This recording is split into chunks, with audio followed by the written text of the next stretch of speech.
Mengenali ciri fabel.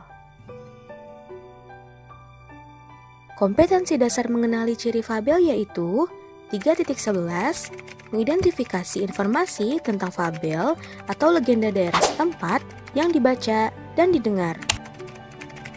Dengan indikator pencapaian kompetensi, yang pertama, menyimpulkan ciri unsur cerita fabel pada teks yang dibaca atau didengar. Dan yang kedua, mendaftar kata atau kalimat sebagai ciri cerita fabel pada teks yang dibaca atau didengar. Apakah kalian pernah membaca cerita nasihat si angsa tua? Lebah si gudang madu? Singa, gajah, dan rubah? Atau kancil dan buaya? Atau Simba singa yang bijaksana? Jadi, apa yang dimaksud dengan fabel? Pengertian fabel. Secara etimologis, fabel berasal dari bahasa Latin yaitu fabulat. Fabel merupakan cerita tentang kehidupan binatang yang berperilaku menyerupai manusia. Fabel termasuk jenis cerita fiksi, bukan kisah tentang kehidupan nyata. Fabel sering juga disebut cerita moral karena pesan yang ada di dalam cerita fabel berkaitan erat dengan moral. Selanjutnya, ciri-ciri fabel. Ciri fabel yang pertama yaitu fabel mengambil tokoh para binatang. Yang kedua, watak tokoh para binatang digambarkan ada yang baik dan ada yang buruk, seperti watak manusia. Ciri yang ketiga, tokoh para binatang bisa berbicara seperti manusia. Ciri yang keempat, cerita fabel merupakan cerita fiksi yang memiliki rangkaian peristiwa yang menunjukkan kejadian sebab akibat. Rangkaian sebab akibat diurutkan dari awal sampai akhir. Ciri yang kelima, fabel menggunakan latar alam, biasanya seperti hutan, sungai, kolam, dan lain-lain. Ciri yang keenam, ciri bahasa yang digunakan fabel yaitu kalimat naratif yang berupa peristiwa, misalnya katak mendatangi ikan yang sedang kehujanan, semut menyimpan makanan di lubang. Kemudian menggunakan kalimat langsung yang berupa dialog para tokoh, dan menggunakan kata sehari-hari dalam situasi tidak formal, jadi menggunakan bahasa percakapan sehari-hari. Unsur-unsur fabel. Yang pertama, tema. Tema yaitu ide pokok atau inti cerita. Yang kedua, tokoh, yaitu pemeran dalam cerita. Terdiri atas tokoh protagonis, yaitu tokoh yang baik, antagonis, yaitu tokoh yang jahat, tritagonis, yaitu tokoh penengah, dan figuran atau tokoh pemeran pembantu. Kemudian yang ketiga yaitu penokohan. Penokohan adalah sifat atau karakter atau watak yang dimiliki tokoh. Yang keempat, latar. Latar adalah tempat, waktu, suasana dalam cerita. Yang kelima adalah alur, yaitu jalannya cerita bisa berupa alur maju, alur mundur, atau alur campuran.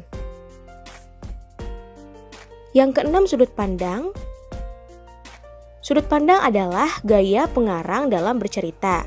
Bisa berupa sudut pandang orang pertama, yaitu aku atau saya, dan sudut pandang orang ketiga, yaitu nama tokoh. Dan unsur yang terakhir yaitu amanat. Amanat berupa pesan yang disampaikan oleh pengarang. Bisa berupa amanat tersurat dan amanat tersirat.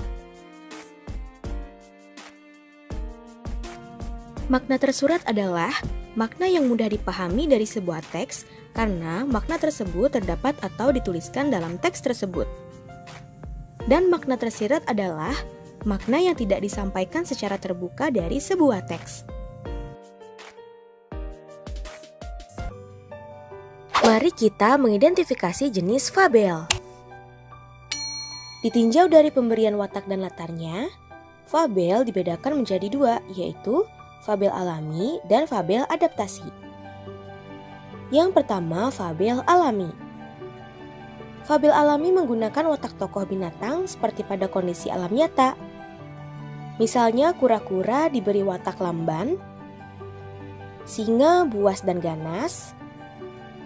Selain itu, fabel alami menggunakan alam sebagai latar, yaitu hutan, sungai, kolam, dan lain-lain. Adapun fabel adaptasi, fabel yang memberikan watak tokoh dengan mengubah watak aslinya pada dunia nyata dan menggunakan tempat-tempat lain sebagai latar. Misalnya di rumah atau di jalan raya. Contohnya, landak yang pemalu berulang tahun di rumah makan. Selanjutnya, ditinjau dari kemunculan pesan, fabel dibedakan menjadi dua, yaitu fabel dengan koda dan tanpa koda. Fabel dengan koda berarti fabel dengan memunculkan secara eksplisit pesan pengarang di akhir cerita. Alur fabel dimulai dari pengenalan, mulai munculnya masalah, kemudian masalah memuncak, dan ditutup dengan pemecahan masalah. Sebaliknya, fabel tanpa koda tidak memberikan secara eksplisit pesan pengarang di akhir cerita. Eksplisit adalah penyampaian secara langsung, di mana isi dan pesan yang ingin disampaikan oleh penulis dapat dipahami secara langsung.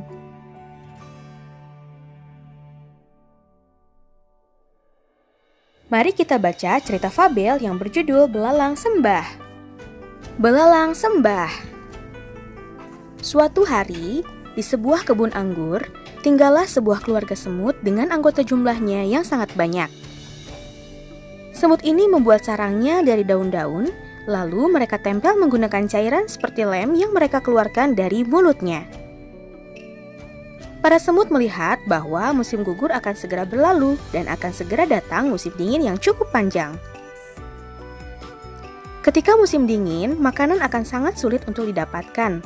Maka, para semut itu segera mencari berbagai macam makanan untuk mereka kumpulkan sebagai bahan persediaan ketika musim dingin telah tiba.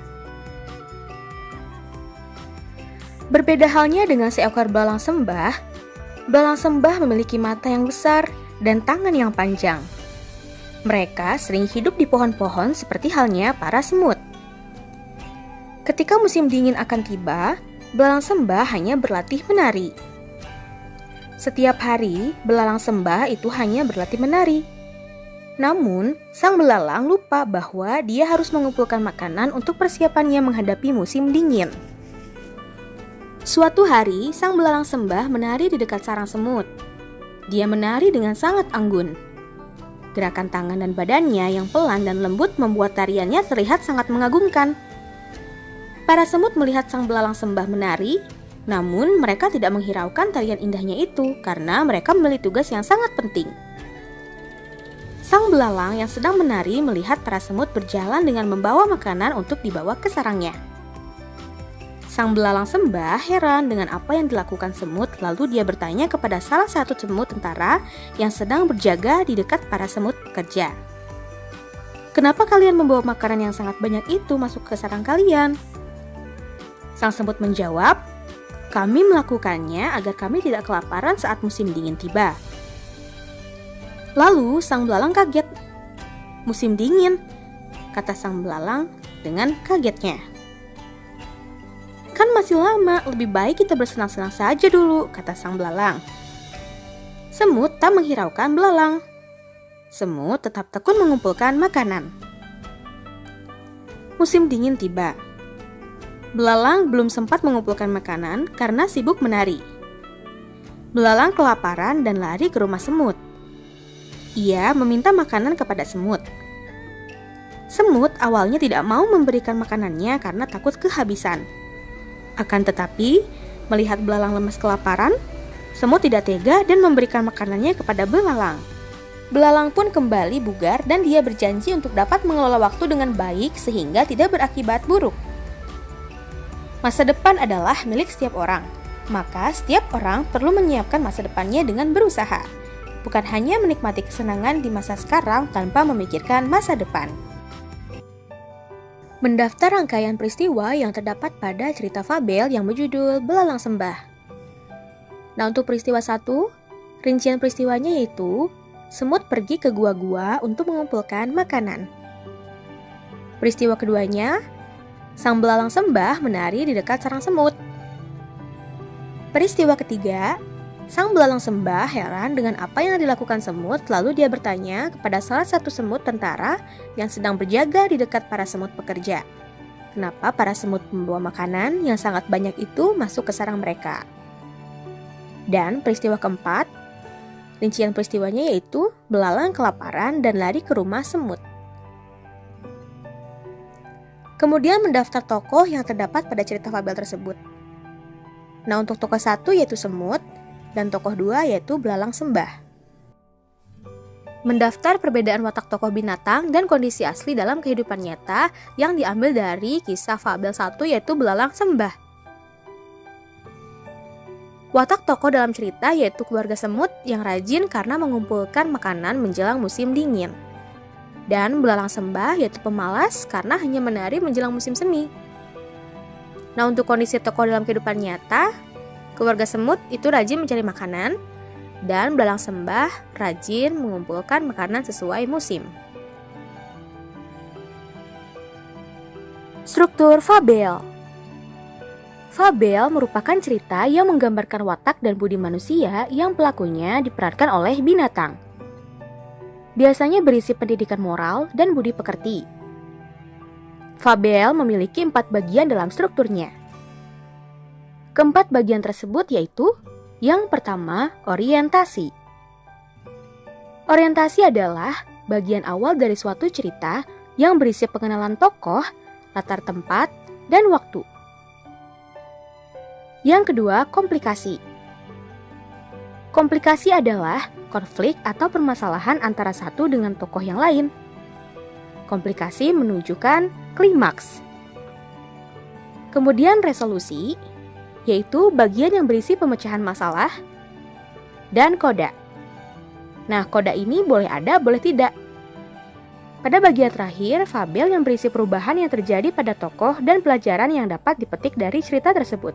Tetapi biasanya koda ini selalu dicantumkan ya.